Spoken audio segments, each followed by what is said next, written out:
today, it's all about learning. It's all about education.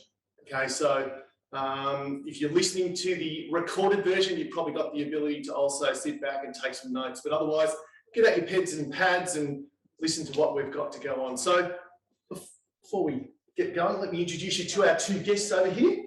We've got Spiro Paule, the co-founder and CEO of Findex, and I've got the chairman, Terry Paule, and we were bantering before about who's in charge of who, but do we want to continue to do that? Not live, not live.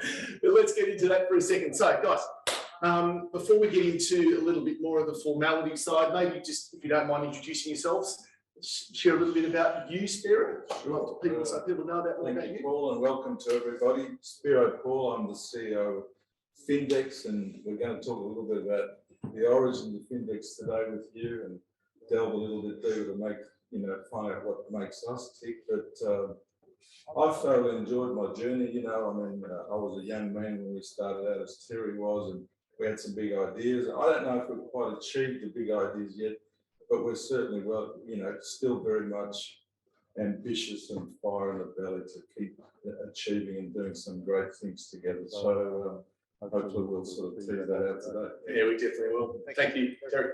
Well, thanks very much for inviting us, I should say, to spend some time with you today. Co-founder, as you know, and chairman. So we were just having a bit of a laugh earlier about me being Spiro's boss, younger brother. I know really noisy, so I thought I'd get in. We didn't have anything else to do. So ceremonial host was really good because you put them there, they've got the big title, they don't do it. They come and sort of sit at the board meeting, go away. You don't see them again for 3 months. It's really quite good. Well, the perfect brotherhood, isn't it? It is. Lots of love. We've been doing that since Lots of love. Well, let's go back to that. So let's go back 35 years. I think we were talking about before off air about around the dining table. Tell us a little bit about how it came about, because, and just for everybody that's joining us, we've built part of this now. I'm the Paules in the Paule. You've built a top 5 firm. It's fair to say, you got your top 4 and then you got Findex sitting underneath that. So 35 years ago, tell us about how all this came about. Well, Terry and I both, obviously, as a younger brother, he's sort of, naturally following me and whatever I was doing in my career. I've gone to uni thinking I wanted to be a lawyer and came out of that system and then ended up in a corporate role with a large US, company which managed money and kind of landed me in the financial services sector. And I landed a pretty good corporate role in there and a nice career trajectory, and I was doing pretty well for myself. I think I got to about 30 and I'd had 3 promotions and had 200 people reporting to me, a private washroom, a company car, an expense account in those days that, it was pretty liberal and generous, and life's good, newly married. My wife's pregnant with our first child. And Terry has a brainwave. So he's actually taken me from a really promising global career opportunity and landed me into this, right? So I'll let him sort of continue where the idea came from. Yeah, so it was he was, at 30, very comfortable, and that's not really a good place to be. So we thought we may as well do or set up the proverbial startup. So sitting around my humble little dining room table way back 35 years ago, I had been reading mainly out of the US about what they were calling at the time a one-stop shop. So it was really just a destination where an advisor, let's say the accountant in this instance, had the primary relationship, and then you could bolt on other service lines to really produce a holistic financial journey for that particular client. So Spiro and I looked into the market here in Australia and really realised there wasn't anyone doing anything like it. In fact, it's probably more integrated today than it was certainly back then. Back then, you had your banking relationship, your insurance relationship, your accounting relationship, and looking at varying advisors. And if you go outside of that, people would go to their priest, their other relationships in their local communities to get advice. I mean, meeting the bank manager in those days was a really big deal, wasn't it? You dress up to go down and have a formal meeting with the bank manager. So cut a long story short, and 35 years a long time, we decided to throw the hat in and build what is known as today's Findex. In those days, it was actually financial index. So the whole idea in the name was it was an index of services similar to anywhere else. There was a financial index of services. And over the journey, it's morphed into Findex with not actually us wanting it. It's how people started to call it Findex out there over the years, and we embraced that as a term. And the rest is history, as they say. Interesting, because it was one of my questions that I was going to ask in terms of the brand and what that stood for, and I didn't know that. So interesting, you see this brand, and obviously I think there was a rebranding that took place even a couple of years ago. It was, so then to put it into financial index. We get Findex a bit as well. Yes. What is that? Some sort of internet search service or something? But no, it's Findex. Yes, and it's an acronym made up of those two words. Yes, and, there's a famous late. I won't mention the name, but he was a bit old school, and he used to love calling Spiro from Findex. So we used to get both love that happening. Oh yeah, you can imagine. He's trashed my name and my business brand all at once. That's right. All good. Did he get a letter for that? Did he? No. So let's go back a bit. So you've gone to the 35 years. You're sitting by the dining room table. Let's fast forward a little bit. WHK into Crow Horwath. How do you start having that discussion about where you go to the next stage? Well, let's probably wind back a little, There's because probably a chapter before I think that. it's really important that people understand that whilst the vision was grandiose way back at inception, as two young guys, and Terry's significantly younger than I, so he's even more, I guess, visionary in what we wanted to do at a very young age. But the fact was, we kind of needed to work out, okay, we've got a big plan. What's the best sort of pathway to achieve that as a micro startup business? And it really needed to be some key decisioning had to be done in the early years. One is, we're in a largely commission-driven industry where it was very transactional. Particularly in financial planning and wealth, it was, you had to make a sale, they might pay you a big commission, you worry about the next one.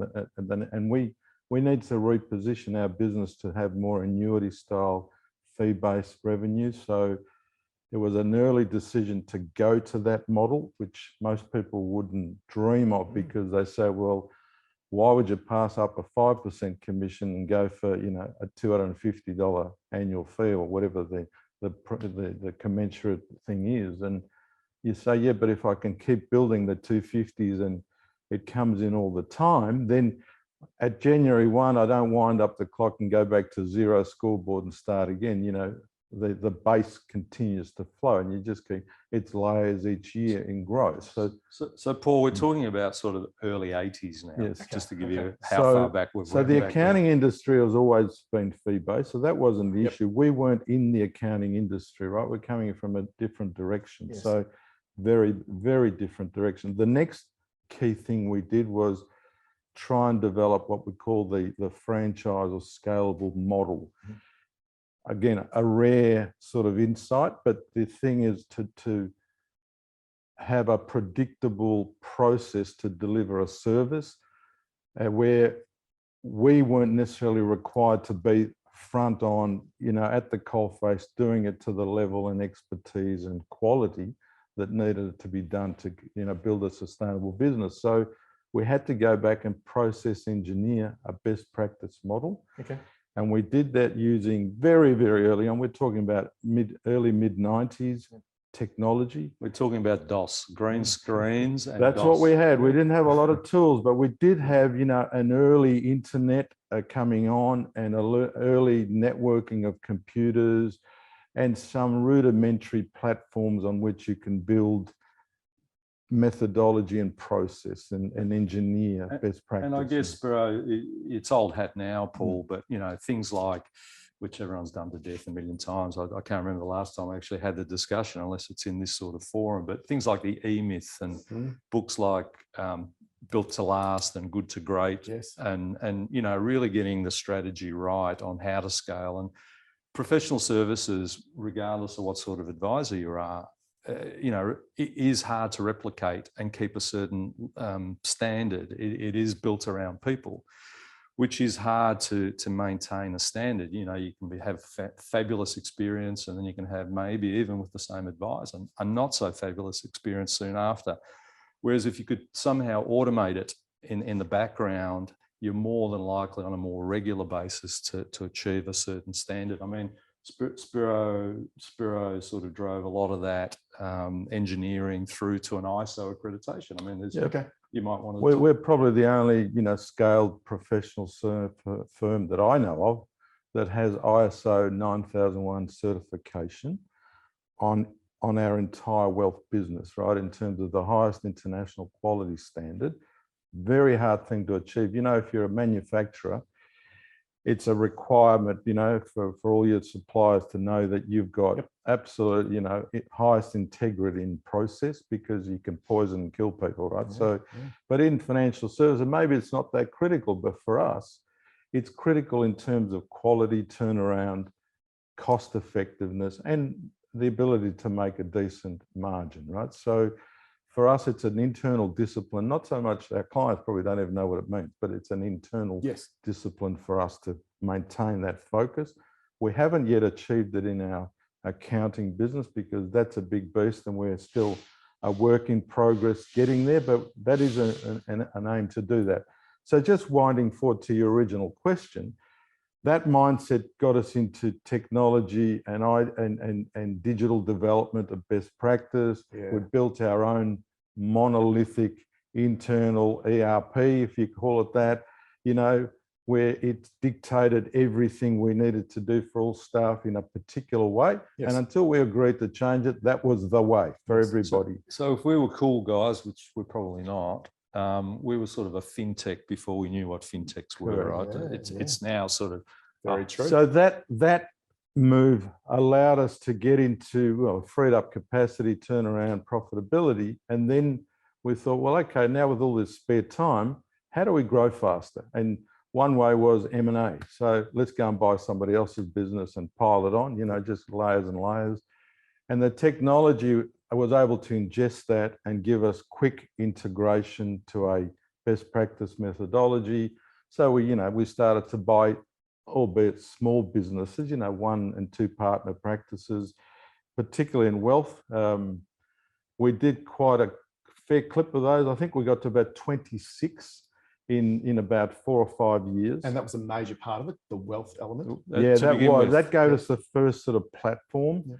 We then started to get noticed by a lot of, you know, sort of institutional clients where we placed business, bought products from.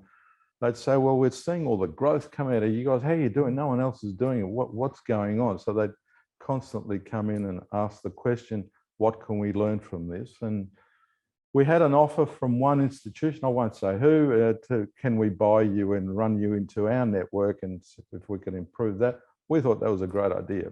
And it sort of got us thinking, okay, maybe this is a way to grow even quicker than just go and buy a thing every second month or something, right? So eventually the big pivotal moment for us as a business came when Macquarie Bank, you know, clever enterprise, the Millionaire Factory, they saw the value in us and made us an offer that we really couldn't refuse. It was, you know, a very good financial offer. We didn't want to sell the business. We just want to grow the business. And they wanted the same thing. So they bought a 50% equity stake. They capitalized us strongly with a very good valuation that we agreed. And that allowed us to sort of go in and sort of do bigger things. And our deals started to get bigger because we had more money to play with. We also had Macquarie sort of assistance in corporatizing our business in the background. You know, risk management frameworks were a really key thing to make sure that you built on stable foundations.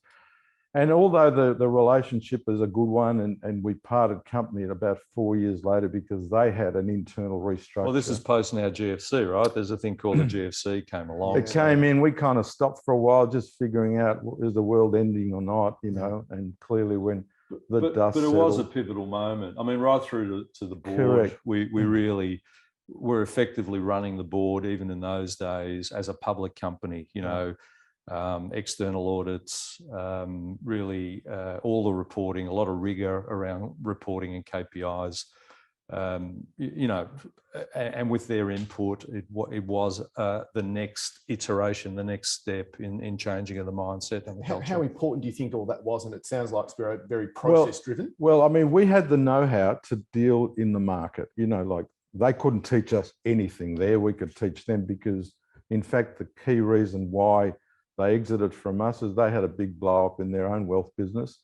A compliance blow up, their stockbrokers were doing things, you know, not in the regular way. So they had to rationalize and rebuild their reputation infrastructure there. So they decided they just needed a clean slate and they exited out of, you know, sort of minority investments like ours, not just us, everybody. We were probably the last thing they had. Yeah. And you know, they did and went back and fixed things, and you know, through the Royal Commission of 3 years ago, they came through that really well. So they did good work, and they avoided the big punch and the wrecking ball that came through to the rest of the banks. So we were just saying the other day, weren't we? Their share price at the time, we don't want to harp on it. It dropped to but about went from $12. $100 down to 16, I think. Was it? And it's now what is it, 275? Yeah. You know, so they've profited from a very poor period in the GFC era, where they were able to secure funding on government guarantees and increase the size of their business. And now through this recent era with markets running hot, they've done well. I mean, it's not about Macquarie. I'm just saying it was a stepping stone for us. Yes. To get to corporatize and make our business investment grade, right? And the next step, Spiro? And the next step was your job. Sorry. So we bought back our interest. We agreed with them. Yeah, we'll buy back our farm. Thank you very much. It's been a great experience, and we're still good friends with everybody that came through. And in fact, my CFO of 13 years is a Macquarie secondee. He just stayed with us. He loved the story. He just stayed. He didn't want to go home. Exactly. So, and others, that have sort of come across and stayed with us. So we then sort of thought, okay, well, we've lost Big Brother, but we're now much bigger and we're kind of capable of fending for ourselves, and we can raise money our own way. And we went out and did some raising through debt with our banking relationships to do some more deals. And then quite a large deal came across our horizon. We weren't going to do any sort of more wealth deals because the market was overly saturated. The banks were totally dominant. There wasn't much to buy, So we then turned our attention. This was one of the kind of key differences with Macquarie at the time. We said, no, we're going to make a big right turn now and fulfill our original strategy. Yeah. And we want to be an accounting business, a professional services business, an advisory business, and fill in all the blank spots in our kind of service catalogue. It's also worth saying just during that journey, even to that point, that we had very strong relationships with accountants in terms of referral, in terms of adding value to their own practices along the journey, where they were confident, they were trusting in us to refer clients. And we would do our bit or whatever was required and give them back in a good state. So that really proved, I guess, in the background, that we were ready to be accountants as well, so to speak, to really be holistic in that advice. Because when we looked at it from day one, that generally doctors, pharmacists, and accountants are the three most trusted people. It used to be clergy and bank managers, and then worked its way down. They've sort of dropped off a little bit for varying reasons over the years, but certainly accountants have rusted on relationships. And that's what you want. If you're going to enter a relationship on a financial journey with a client, you want to go in there because, they're the guys that have been around for 30 years. You see accounting relationships that started, out of university. And people have built mega businesses and still have those. They may have their corporate guys, all they the don't other trade guys. their accountants easily. Yeah. We found that over the years. You ask somebody, when did you start up with your? Soon after I started work. And you're still with that? Yes, I am. And it's 20 and 30 years later, right? So those relationships are very enduring. Yes. And we felt that that's really a good platform for us to build our business on. Nice fit. You know, that trust that is there, it's a natural sort of element, and provided you don't do anything to destroy it, you know, by breaking the trust, then it's eminently sort of a scalable kind of model. So we wanted to take that left turn, and then before we could sort of we did a couple of small accounting acquisitions just to sort of learn the ropes a little bit. And then this other big wealth business came into view. It was called Centric Wealth. It was a roll up of a lot of firms that were sort of cobbling them together rapidly. Well, it was $130 million deal. Well, it was about 200, and we paid 130 for it because, you know, it was on its knees. But we've also become specialists at renovating sort of, you know, failing businesses too in many ways. And that was kind of one of those, a lot of little ones as well, where we cut our teeth. But that came into view, and we thought, let's park the accounting thing for a bit.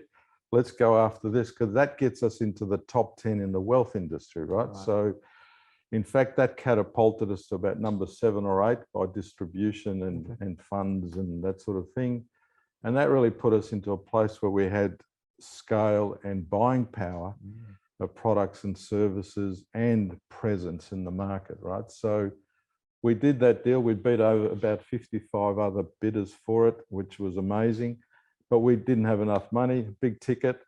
And we then found in another willing partner in KKR, big global brand, who backed us into that deal and helped us fund it, and they bought equity in our business at the same time. So that was another fabulous stepping stone, and KKR is still with us, by the way. This is 8 years later. They're stuck with the journey and the vision, and that got us into that business.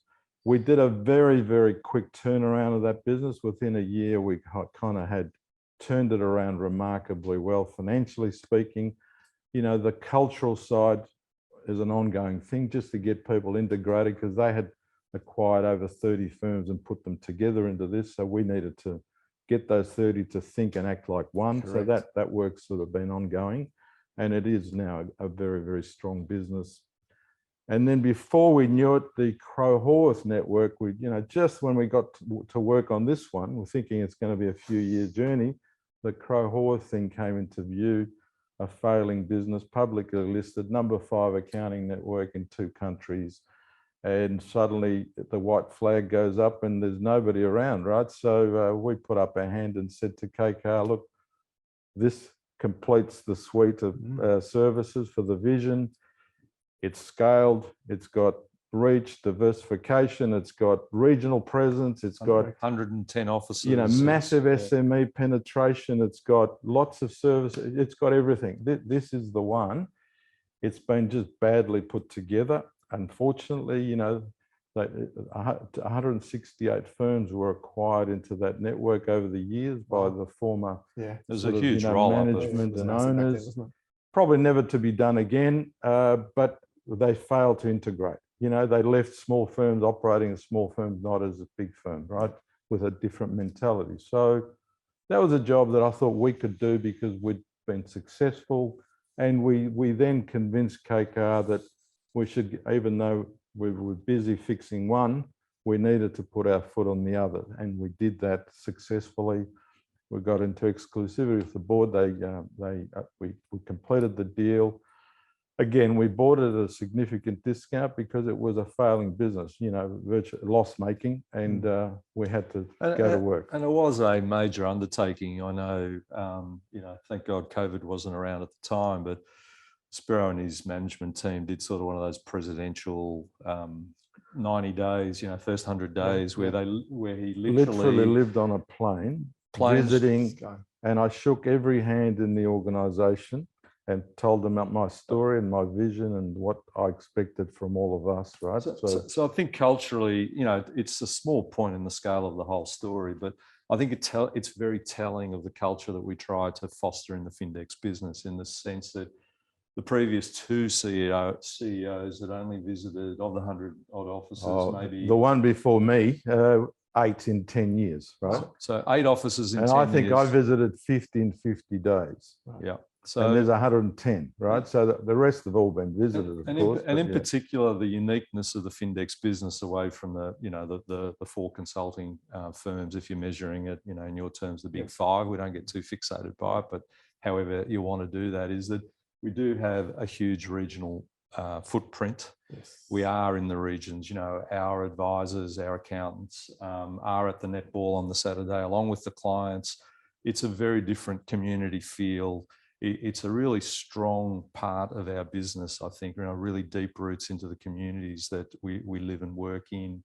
And it is a distinct point of difference. I mean, the other 4 consulting firms don't have anywhere near that reach. They hop on a Rex flight and fly to a client and fly back that night, right? So that's not what we're on about. We're about embedding ourselves and living and breathing in those communities, which I think is a point of adding value, in particular with some of our charitable work that we do in those communities, major sponsors of footy clubs and all the grassroots stuff. It's all the non-sexy stuff. Yeah. But in terms of a point of difference, a USP for our business, I think it's really, really important. And it's something that resonates with clients and with shareholders and with board and management. Yeah. How important do you think the CEO in that leadership role to actually go on those touch points? Yeah, look, I mean, I'm a very hands-on CEO because I've grown up in our business, right? So I know where every nook and cranny is. Now, I'm not an accountant, so I don't profess to know how to file a tax return or compile a financial statement because I've never been trained to do that. I allow the professionals to do that part of the job. As CEO, my job is really to optimize the value of the business for all the stakeholders. That's my job. And the stakeholders are obviously shareholders and staff. Most of our revenue riders, if not all, are now shareholders. I mean, we rolled out an employee share scheme and invited all of our key people to participate. They were granted shares in the business, and on performance, they should get more shares over time.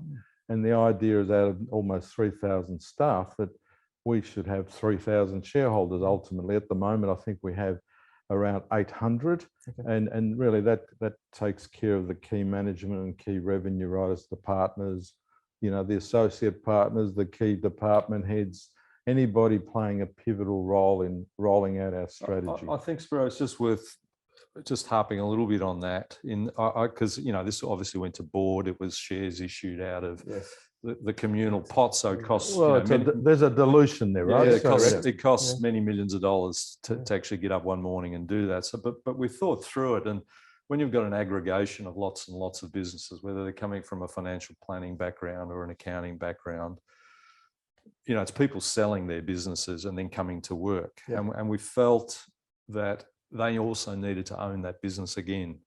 So it was really giving back some of that business, a different part, different style of business, a much more corporatized style of business, but allowing our key people, our key, management, etc., to all feel as though they're back to being business owners and not just, coming to work. Yeah, that's a good point. So on that point, obviously you need to engage people, you need to give them some skin in the game, you need to get them to understand what is our purpose, what's our vision, what's my job every day, what am I meant to do? Am I just kind of, doing data entry and financial statements, or am I an advisor and a mentor to clients and businesses and families? That's the latter is what I see in our business, that you're the most trusted person in the market. No question. You've jumped over the top of a clergyman. You are absolutely the most trusted person as an accounting or a wealth advisor, because, people have got all their money with you. They trust you with their life savings, with their future financial security and lifestyle. Really, really important roles. But with that comes responsibility to actually meet all the unmet needs of that family unit or that individual or that small business or that big business, the unmet needs, the things that we should be able to see if we're truly professional and say, well, I know we do their best and we do this with, the mechanical stuff, the regulators expect us to Correct. do, right? They're just things, they're like buying insurance. You know, we do it because it's a necessary evil. It's almost a grudge purchase. But the real value is in turning the insights from the data into, you know, genuine insights that help people make better decisions, is where I think a lot of accountants have drawn the line and step into that and take that responsibility. So you're sitting there in the driver's seat, but you're not driving. And for me, that's not a good business. So we've been on a journey in the last 5 or 6 years to make sure that, you know, I'm not saying all of our staff, but the ones that weren't taking that responsibility, or didn't have the confidence or the training, whatever the reason was, you know, ideologically, some people say, well, that's my sandbox. I'm not going to step out because I think I'm infringing independence rules or whatever it is. Right. Okay, well, let's work with that and see what the way out. Others are saying, well, I don't know, so I don't raise it. Others are saying, oh, well, you know, I'm not sure. How do I know better than the client in their business? And you don't. I mean, but there are things you can help, right?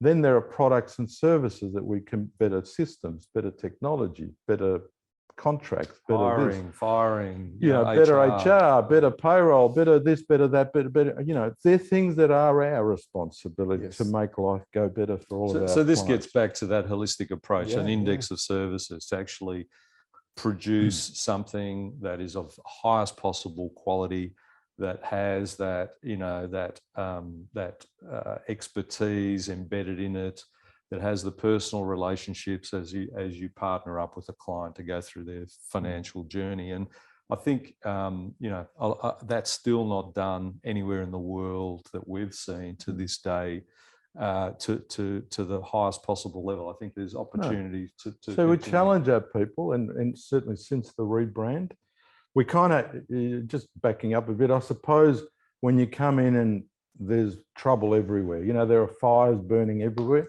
Yeah. And a business that gets sold off in the public market at a discount with the white flag up is a business that is in death throes, right? So we came in, we kind of stopped the rot, we settled it down, we rolled out some ideas and vision. We kind of made some massive changes on centralizing a lot of functions to kind of get control of it, because it was out of control. And that didn't resonate well with a lot of people who had the control in the region, in a town. I'm the boss here. Suddenly you're taking away this and this and the other. And we had to do that to get a handle on it. Yep. A lot of people left in that first little phase, you know, who didn't believe in it. Most thankfully stayed. And then as we settled in and we started to have an exchange and, you know, genuine, honest feedback about what direction we're both coming in, we then had to figure out, okay, we're all here to say what's next. We had to go back to the drawing board, re-strategize everything. What do we stand for? What sort of things do we do? How are we going to do them? What products, what platform, what services, what software?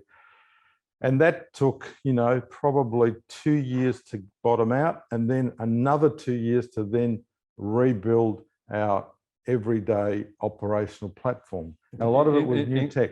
A lot of it, including a rebrand as well, in the process. process. The new tech, you know, was all in-house mainly. You know, we had to build a whole team of digital and IT developers in-house, over 60 people who helped us, you know, fulfill the vision for the way we didn't kind of invent it. We went out to all of our offices and found the best performing ones, the best perform, you know, like in all those different areas. Yeah.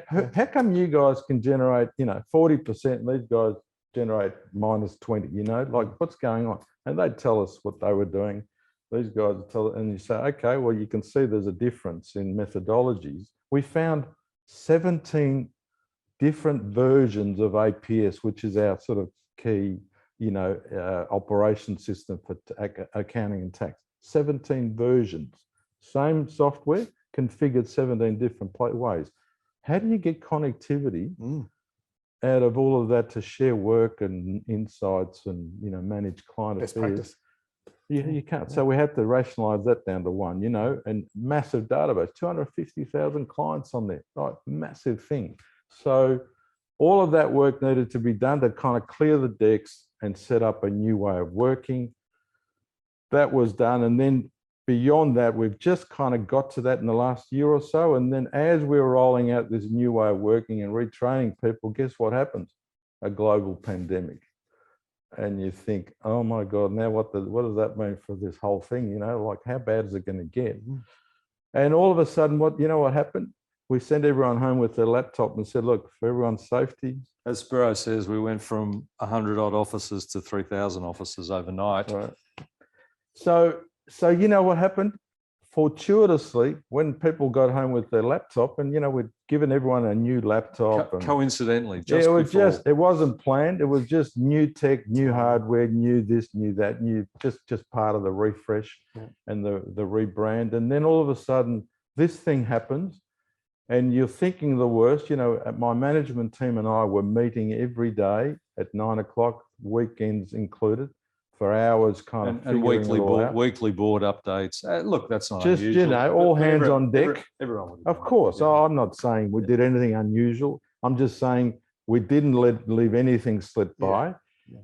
And then as we started to see people coming back online from home, you know, dodgy internet connections and whatever, suddenly productivity kicked up. Within 2 weeks, we're back to full productivity. And then, oh my God, we actually improved productivity over the year. The first year we improved by 5% on the prior year, even though we had this distributor workforce. And so what actually happened was the adoption of the one best way that we all agreed on was fast-tracked because of COVID. And so the pandemic took the silos away. Yes. You know, the unintended consequence was enforcement happened because you couldn't wander out and create a workaround. You had to use the system, which worked, you know, to our favour. So in many ways, people don't know this. They think Findex is just, you know, an old-fashioned professional services firm and a wealth business, but it's actually a fintech business as much as anything else. I mean, we reimagine the way it should be, and we then construct it for ourselves. In the old days, in our wealth business, we built this monolithic system called Your General Manager, which did everything, including make coffee, probably. And then now in today's digital kind of fast-moving world, you can't do that because the moment you build it, it's redundant, right? Somebody else that comes over the top with a new app. So we've kind of started to buy in best of breed things out there that no way we should build, and then we interpose, you know, unique things that we want that aren't out there. So we build and connect them all through APIs, and we get a machine out of it, but it's really made up of lots of dependent components. Some bought from outside, like we link into whatever the gold standard is in this, that, and the other. And then we build the things that aren't out there, like workflow systems, best practice methodology, things like the data lake, where we connect all services through one data lake, and we have a live interchange of everything so that people can actually see everything about clients at one document management system, everything like that, which gives us power to service clients better because you can look through. So I guess, you know, from a board point of view and you know, the next step, and we're still around, still got plenty of fire in the belly to do. It means that we're now sort of able to scale. If we wanted to take this internationally, for example, into bigger markets, you could do it. Obviously, you'd need to tailor for specific markets and do. Look, we're not perfect. There's a lot of work still to be done because remember, you know, 110 offices, lots of people, even though we've now got very good compliance on the one best way, as we call it, there is still work to be done to get productivity optimal out of that. So, you know, if we look at our benchmark, I've got people at one end doing incredible numbers and at the other end trying to catch up, right? So really it's trying to compress that polarization to a more, you know, standard mean that we're all happy with on productivity wise, because that really means when we do that, and we're not far away from that now, when we do that, it means that our standards to our clients are where they should be, our pricing is where it should be, our remuneration and reward is where it should be for all comers. Are you okay to share some of those key measures, let's say, for everyone listening? Is it in terms of what are the key things that you would measure? Well, the thing is, you know, with accountants have been tied to the clock, and lawyers and other professionals, and the clock for me is a limiting kind of factor. There's only so many hours in a day, and if you know are working for 8 or 10 hours a day, that's the maximum that you can actually bill out. If you've got a massive, you know, bill out rate, okay, you're doing better than the next guy who hasn't, but that's your limitation. That's your speed limit. And what I think we hang on. We discussed one time. We were trying to get people to cut out sleeping. We thought they could get an extra few hours in there, but Spiro didn't get past the Didn't get past That was no So, good. so knowing that, I mean, you know, and when you say to accountants, but I can't bill that, I won't do it, or I don't want to become more efficient because it cuts my billable time on a file. I mean, this is crazy stuff. I don't want to use that tech because it cuts my billable hours on this file and I'll get less money. And you think, but hang on, it frees up more time to do more work. So if you can do two things, agree on a price with your client, a value-based price, not an hourly rate. Just say, look, Paul, last year was 5,000, this year I'll do it for 5,000. Now, if it takes you 5 minutes to do it, who cares? The client's happy because they've agreed to 5,000. As long as it's to the standard, it doesn't matter. So let's build that. A lot of other industries do that. They don't sort of say, oh, it took us less to build this car, so, you know, Mercedes is going to give me 20 grand off. They don't do that. They still charge you full price, right? Or Miele or anybody else. So let's think like that. Value-based billing, not limit ourselves to the clock. Then let's go for broke to get really more efficient and get more throughput.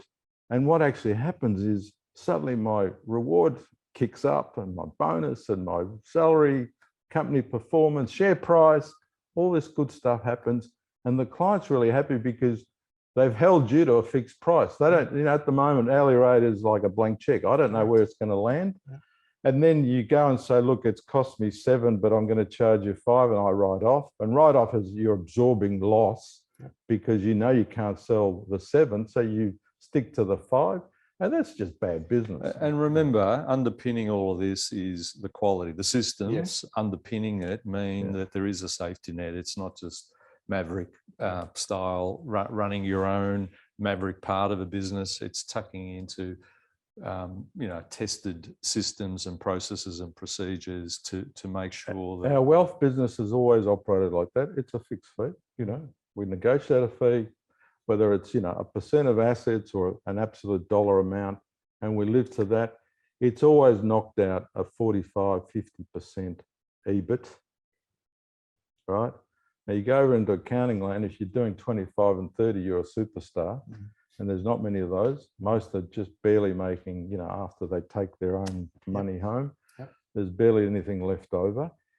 And that's the sort of business we inherited, one there's barely anything left over. And we need to make it operate like the wealth business, our granddaddy business, because that's... And really give the client what they want. I mean, they want to have those discussions. If you've got 12 or 13 service lines in your business, why would you just say, oh, look, we'll deal with 2 for you, and you don't get a look at all the others.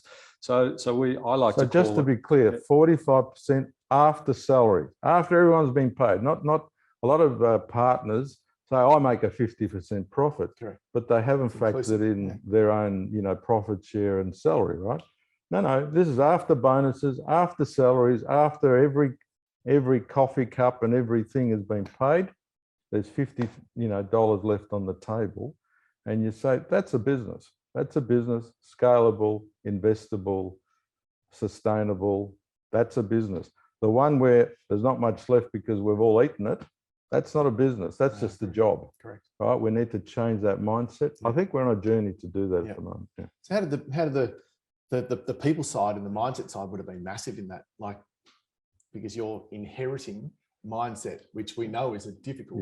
Well, it's been a journey. Look, it's almost worn us out, but I think we've got to a happy place now where people have accepted the fact that there is a bigger value proposition, that they can play a bigger role, that they really need to embed themselves in their clients' minds and hearts and affairs, take responsibility, meet all the unmet needs that they can identify.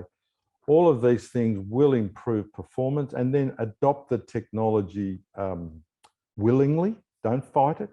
Go with it. If you find fault, please let us know and we'll fix it, right? If it doesn't work, it's clunky, it's this, So Spiro, I think the technology bit too, Paul, without harping on it, I remember pre-pandemic, we take 2 board meetings. We have 4 board meetings in the year. We do 2 in let's call it head office for want of a better way. And then we take 2 out to the regions. You know, we've done them in Invercargill in New Zealand. We've done them in Dubbo. We've done them all over the place. It's a great opportunity to meet. We do it over 2 days. So directors, you know, you're big news in those little towns or those smaller towns. So you get in there.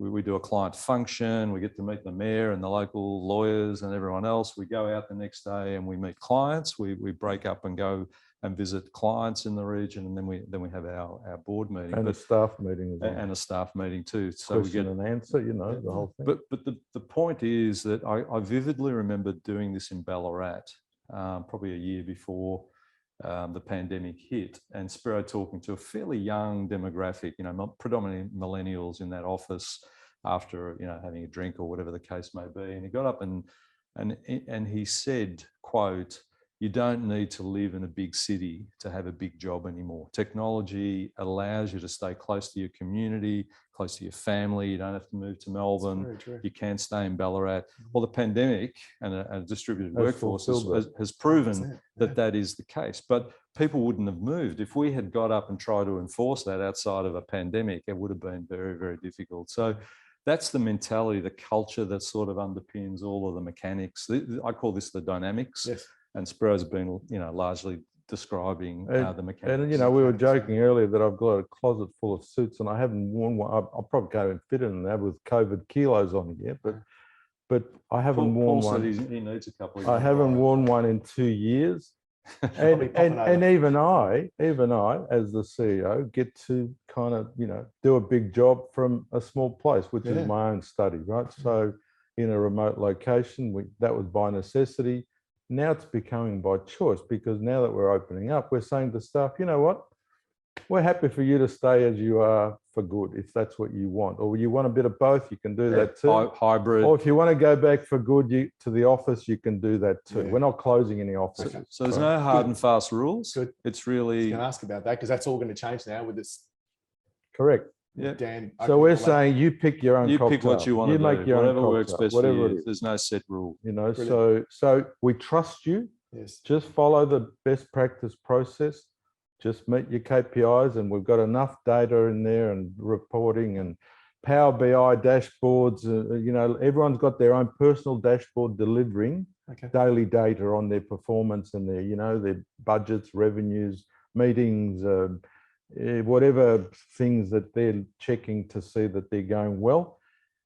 Management have got the same. It's live. As it goes into the data lake, it goes through meters, and it just gives everyone what they need. And it's interesting too, that feeds ultimately all the way through to quarterly board meetings. You know, we looked at, are they enough? Is it quarterly enough? And based on our business model, it is. I mean, we've got directors that I'm non-executive, but there are others, you know, whether they be KKR directors. I mean, we've got Malcolm Turnbull and Gary Hounsell and, you know, some big brands sitting there. And the feedback that I get from those people over the last couple of years is we can manage to do a really good stock take as a board of all of the bits that are moving, because we've got our own version of a dashboard. I judge it from when I don't get a lot of questions from non-executive directors, you know, investors or independents.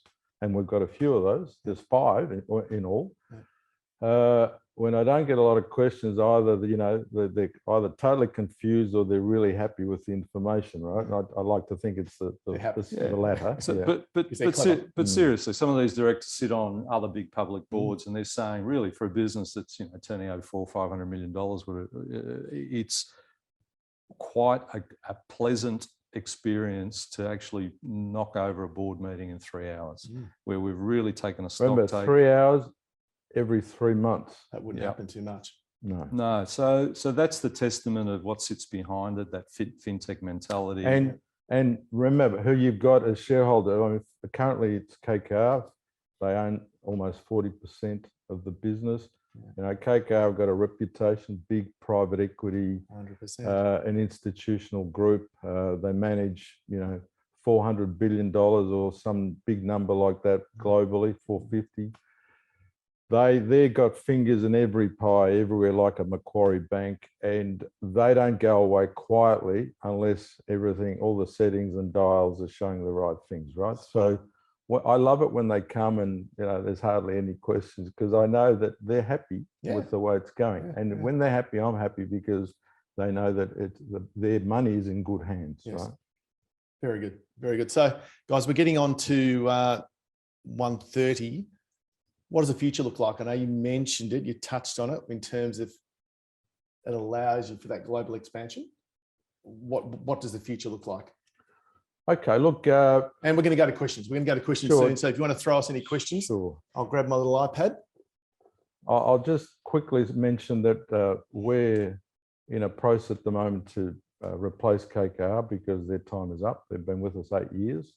So that process is just in its final stages at the moment. But more broadly, and then, also. well, that's kind of an immediate thing we've got to do to, you know, let somebody out because they've given us good service and value. Beyond that, there's great opportunity in the market, particularly in the wealth space for us, because, you know, the Hayne Royal Commission has put a wrecking ball through the whole wealth industry. That's what we grew up in. So we're spotting lots of new opportunity there to rebuild the industry in a more trusted, sustainable model. Yes. We've got a purely salaried advisor model across our whole business. Nobody's there. And have had for many, many years. There's no commission, self-employed. Everyone, if you rolled your business in, you go on a salary, you know, market-based salary. Yeah. Everyone's on a salary. We don't want people sort of, you know, putting their own interest before the client. Mm-hmm. And our model makes good money and no one else's model makes good money. So there's a particular focus there to pick off some opportunities, and we've got some in discussion now. The accounting side for us, I think, can be more globally focused because that's much more, in many ways, repeatable in other markets. Things like audit is a global standard. Things like, you know, the nuances of, you know, tax scales and tax measures, but the function, you know, financial statements and all that are global. So we've started to develop some products to take advantage of that. One is a product called Advisory. It's a bookkeeping, online bookkeeping system. It's only in startup phase now and still learning its way, but it's growing rapidly and it's getting business from all over the market. Anywhere where there's a web access, you can get that. And because it's a scalable global service it's growing very quickly. We're very pleased with that. Off the back of that, we're developing some other things around, you know, tax and fast tax turnaround using only online distribution, no offers. Yeah. That's going well. We also launched a new investment platform called Centric. We brought that Centric Wealth name back into the market. That platform is going to totally disrupt in pricing and functionality all the others out there like Net Wealth and Hub. And we manage close to $20 billion. We've got in our catchment about $30 billion amongst our client base, and then it's open now to the outside market. That platform is growing really quickly now. We're going to obviously move all of our business onto there over the next couple of years. And then it's open for any all comers. That will be spun off as a separately governed thing in the next year or so that it's got its own governance and it's not linked in so much with us. And it should be its own business doing its own thing in a very vibrant market that's reforming. So they're all things that we're currently underway, but we're open to any M&A that comes as well. You know, if anyone's got any ideas, please put your hand up. And also the opportunity to look at other territories, you know, the US and other markets. So New Zealand, Australia at the moment. The two. But we're hiring staff. We're now hiring permanent staff, not outsourcing to, you know, these other service providers in India or wherever. We're hiring staff now that work for us in all markets. So we've got around 40 or 50 now that work in places like South Africa, the Philippines, parts of Europe, Argentina, that now work for us in a different time zone, but they're on our platform doing Australian and New Zealand work. Which isn't unusual in No. other industries. You know, that's that follow the sun principle. Yeah. They now, if people want to travel, our staff, you know, I want to go to London, and then they leave you, and then they go and find a firm in London to work for you. So no, you can work for us and go to London. Just clock on at the different time, do your work, and off you go. Exactly. So doesn't matter who you are, you can work from anywhere. That's kind of the Well, that's the future. great thing about what's gone around the last couple of years now, allowing that to happen and having that trust. I think you mentioned it before. If you say to people, we trust you to play your part in the role of the bigger picture, which this is the vision that we're heading towards. Well, you know, Well, if they're in the office next door, or they're home, or across the other part, you still can't I see can't them. complain when they've all gone home. So there's no manager standing over their shoulder. The only thing we can see is, you know, whatever's coming through the keyboard. Yes. And then productivity kicks up and budgets are going well. And quality is maintained. And everything, you know, NPS scores are improving and all of that sort of stuff. You think, well, what's to not like about that, right? So they're ticking a lot of boxes, which is brilliant.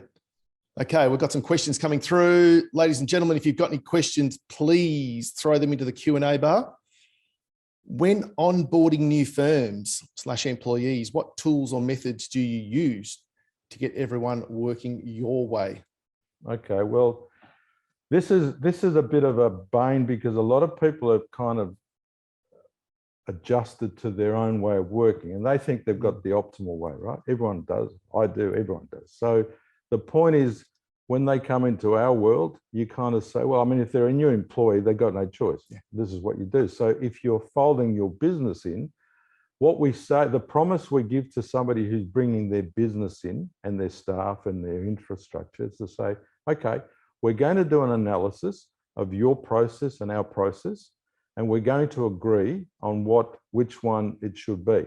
If you've got things that you're doing that's better than us, I promise you, we will make everyone in our side eat it too.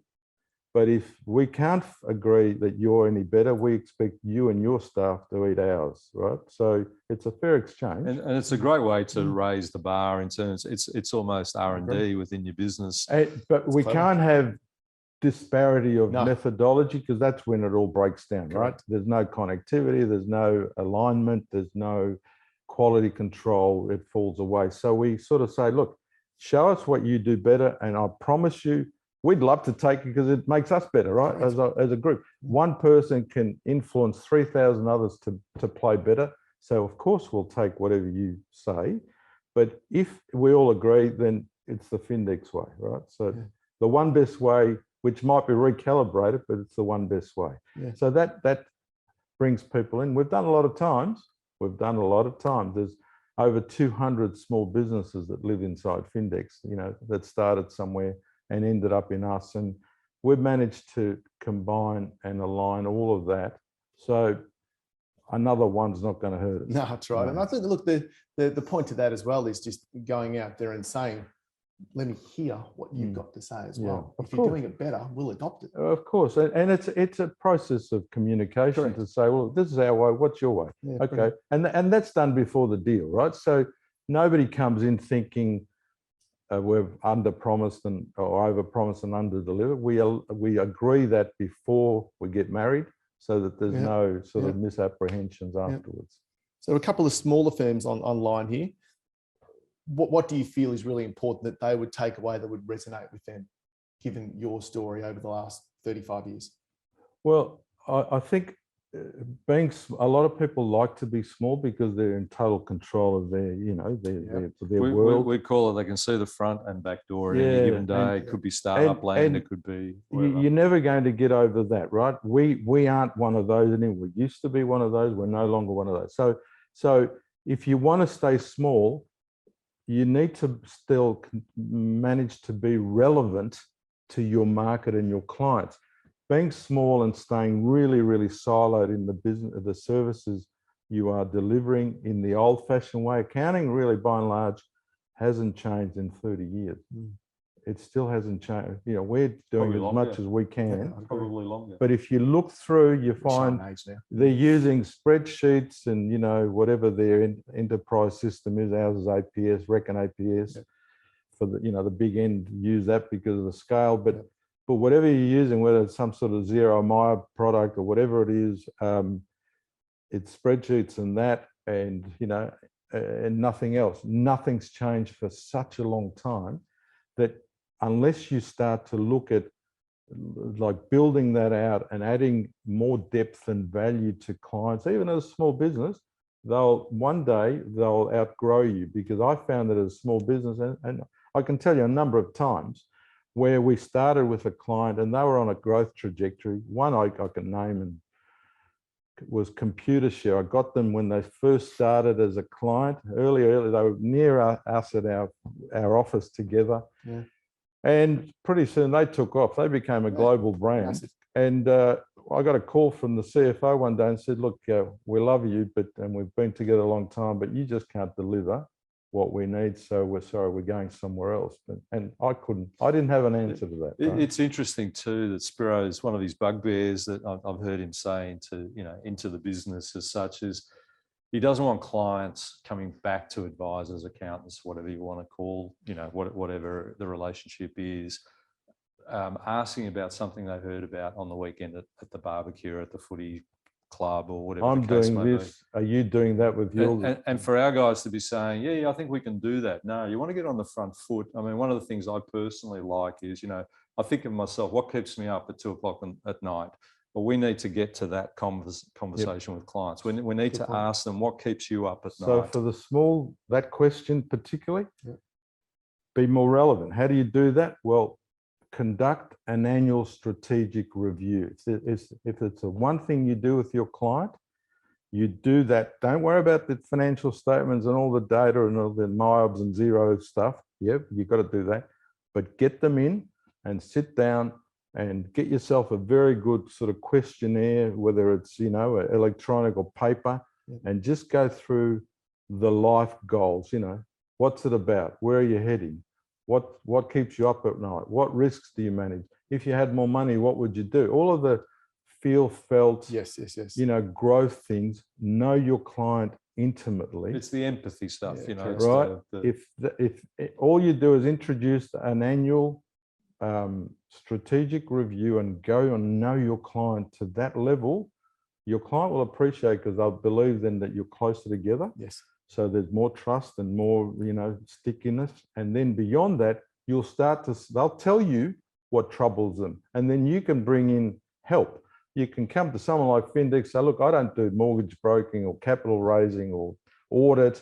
Can you guys help me out? And we're happy to do that, because we deal with about 50 small firms out there that we kind of complement their service and hold on to their client. We don't encroach on the area they want to manage, but we'll fill in the rest, right? So a small firm should do that, because the client will appreciate it. They'll get closer, and then you can fill in more gaps and put a wall around that client so they don't go somewhere else, because they will. Great piece of advice. Great piece of advice. Now, there are questions coming through, but we might have to wrap up only because it is 1:39. So, gentlemen, thank you. I think hopefully everyone's learnt a lot from what you guys have shared. I know I have. I've taken a lot away from just the little bits and pieces. I call it the 1%ers every now and then, just to get out there and take away. So thank you for joining us, Terry. Thank you for joining us, Spiro. It's been a fantastic little chat as we chewed the fat on the sofa. Guys, thank you to all of you that has been with us. I know we're just a little bit over time, but thanks for being here. Thanks for listening. Hopefully you've been able to take away a number of key aspects that you can add to your business. And even that last little bit of advice. I'm on LinkedIn if anyone wants any help. I'm on LinkedIn. Spiro's on LinkedIn. Terry's on LinkedIn. Definitely. Yeah, he is.